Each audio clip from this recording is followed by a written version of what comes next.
Vi znate stav i Demokratske stranke i Koalicije za evropsku Srbiju da je za nas jedino prihvatljivo da na kraju se formira ta vlast na nivou cele Srbije koja će osnova biti lista za evropsku Srbiju, a svi ostali koji žele s nama da participiraju su dobro došli.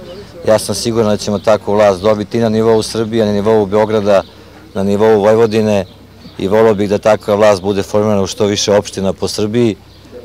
Vi znate moj stav, ja ću ga ponoviti. Beograd je zaista lokomotiva razvoja Srbije, imamo ogromnu odgovornost i mi zaista želimo tu Evropu, ali ne kao frazu, nego kao bolji život za naše građane i zato taj voz zaista ne može da ima mašinovođu u liku Vojislava Šešelja.